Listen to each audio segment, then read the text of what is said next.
ایک جوان گناہوں سے بچنا چاہتا ہے تو کیا کرے؟ کیا عورت کھلے آسمان یعنی پارک وغیرہ میں نماز پڑھ سکتی ہے؟ رد مظالم کا صدقہ کیسے دیا جاتا ہے؟ ان سوالوں کے جوابات جانیے اس ایپیسوڈ میں۔ مختصر وقت میں 100 سے زائد علماء کے ذریعے شرعی سوالوں کے جوابات۔ آپ اپنے سوال سبیل کمنٹ پروگرام کے کمنٹ باکس میں پوچھ سکتے ہیں۔ سبیل کمنٹ ہر ٹیوزڈے اور تھرسڈے سبیل میڈیا پر۔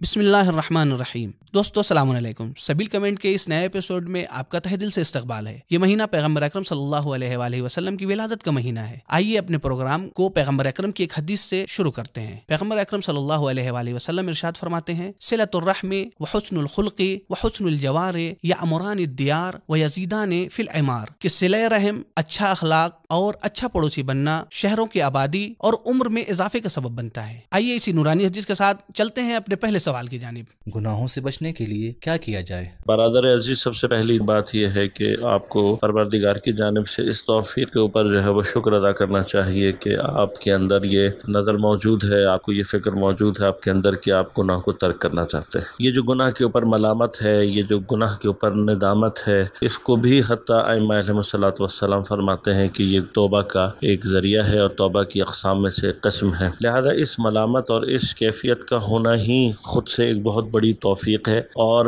انشاءاللہ آپ اہل بیت علیہم الصلوۃ والسلام سے توسل کریں گے اور خدا سے مدد کو طلب کریں گے تو اللہ تبارک و تعالیٰ گناہوں کے ترک کرنے پر آپ کی ضرور مدد کرے گا۔ اہم ترین بات جو ہے وہ یہ کہ اس ملامت کو جو ہے وہ شدید کریں، اور اس ملامت کو اور اس ندامت کی کیفیت کو اپنے اندر قوی کریں، اور گناہوں کو جو ترک کرنے کا راستہ ہے وہ آہستہ آہستہ ہے۔ آپ کو مشورہ یہ دیا جائے گا کہ آپ سب سے پہلے تو جو کتابیں ہیں، مثلاً آیت اللہ دستغیب شیرازی کی کتاب ہے گناہان کبیرہ، اس کا ایک مطالعہ کریں، اور جو گناہوں کی لسٹ ہے اس کو اپنے سامنے بنائیں۔ آپ پہلے مرتبہ تو متوجہ ہوں گے کہ الحمدللہ ایک بہت بڑی تعداد گناہوں کی ایسی ہے جو کہ آپ جس سے دور ہیں، اور پھر جو گناہ آپ کے اندر ہیں اس کو ایک ایک کر کے ترک کرنے کی طرف جائیں، اور پھر جو کچھ خاص اس میں ایسی چیزیں ہیں اگر اس کے لیے آپ سوال کریں گے تو پھر ان تمام چیزوں کا ہر ایک کے چھوڑنے کا اپنا ایک خاص طریقہ ہے، وہ آپ کی خدمت میں عرض کر دیا جائے گا۔ والسلام علیکم ورحمۃ اللہ وبرکاتہ۔ یوتھ کے انہی سوالوں سے متعلق ہماری اس پلے لسٹ کو ضرور دیکھیں اور اپنے دوستوں کے ساتھ بھی شیئر کریں۔ کیا کوئی عورت پارک میں نماز پڑھ سکتی ہے؟ آیت اللہ سستانی حفظ اللہ اور آیت اللہ خامنائی حفظ اللہ کے فتوے کے مطابق ایک خاتون کے لیے نماز میں پورے بدن کا ڈھانکنا واجب ہے۔ فقط وضو میں دھلا جانے والا چہرہ، ہاتھ کی کلائی سے لے کر انگلیاں اور پیروں پر مس کرنے کی جگہ کو وہ کھلا رکھ سکتی ہے، اگرچہ احتیاط کے بنا پر چہرہ اور ہاتھ کی کلائیوں کا تھوڑا حصہ بڑھا کر چھپائے تاکہ اسے یقین ہو جائے کہ اس نے واجب مقدار کو چھپا رکھا ہے۔ اسی طریقے سے اگر کوئی خاتون ایسی جگہ پر نماز پڑھ رہی ہو جہاں نامحرم موجود ہوں یا نامحرم مردوں کا آنا جانا ہو اور اس نے اپنے چہرے پر میک اپ کر رکھا ہو تو اس کے اوپر واجب ہے کہ وہ اپنے چہرے کو بھی چھپائے گی۔ اسی طریقے سے اگر پاؤں کی مس کی جگہ کھلی ہوئی ہے تو اس کا بھی چھپانا اس پر واجب ہوگا، اور اس بات کا بھی وہ خیال رکھے گی کہ اگر وہ نامحرم مردوں کے درمیان نماز پڑھ رہی ہے تو اپنی جہری نماز یعنی نارمل آواز کے ساتھ پڑھی جانے والی نماز کو وہ اخفاتی پڑھے گی، یعنی بغیر آواز کے پڑھے گی۔ آیت اللہ سستانی حفظ اللہ احتیاط واجب کی بنا پر فرماتے ہیں، خاتون نماز پڑھنے کے لیے اپنے آپ کو اس طرح چھپائے گی کہ اس کا بدن خود اسے بھی نظر نہ آئے۔ مثال کے طور پر نماز کی چادر کو وہ اس طرح اوڑھے گی کہ وہ خود اپنے آپ کو نہ دیکھ سکے۔ ان تمام شرطوں کے ساتھ خواتین پارک میں، کھلے آسمان کے نیچے یا کوئی بھی عمومی جگہ جہاں نامحرم مردوں کا آنا جانا ہو نماز پڑھ سکتی ہے۔ رد مظالم کا صدقہ کیسے دیا جائے؟ حقوق الناس یعنی لوگوں کے حقوق کی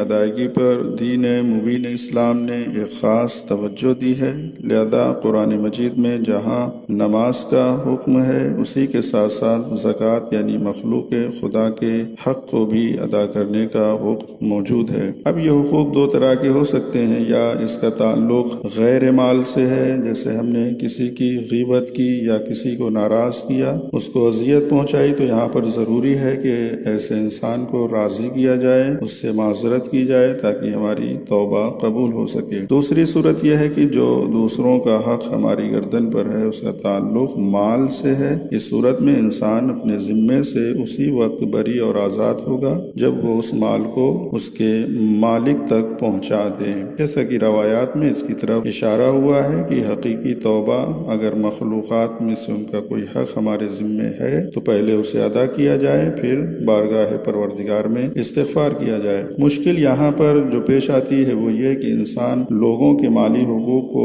ادا کرنا چاہتا ہے، لیکن کبھی کبھی حقیقی مالک کی کوئی خبر نہیں ہے، یا وہ دنیا سے گزر گیا ہے، اس کا کوئی وارث موجود نہیں ہے۔ تو اس صورت میں شریعت کا حکم یہ ہے کہ اس مال کو مرجع تقلید کی اجازت سے فقراء کو صدقہ دیا جائے، کہ جسے فقہی کتابوں میں رد مظالم کے نام سے یاد کیا جاتا ہے۔ اب یہ کہ جو فقراء ہیں انہیں متدین ہونا چاہیے، دیندار ہونا چاہیے، 12 امامی ہونا چاہیے، اور ان لوگوں میں سے نہ ہو کہ جن کا نفقہ ہمارے اوپر واجب ہو، جیسے والدین یا فرزند یا زوجہ۔ لہذا مجتہد کی اجازت سے وہ مقدار مال کا جو ہمیں یقین ہے کہ ہمارے ذمے ہے فقراء کے حوالے کیا جائے، انشاءاللہ حقوق سے سبکدوش ہوں۔ حق الناس کا مرحلہ بہت سخت مرحلہ ہے۔ اگر ہم میں سے کسی کی گردن پر کسی کا بھی حق ہے تو کوشش یہ کرنا چاہیے کہ جتنی جلدی سے جلدی ہو سکے اسے ادا کر دیں، اس لیے کہ امام جعفر صادق علیہ الصلوۃ والسلام ارشاد فرماتے ہیں، لیس بولی لی من اکل مال مؤمن حراما،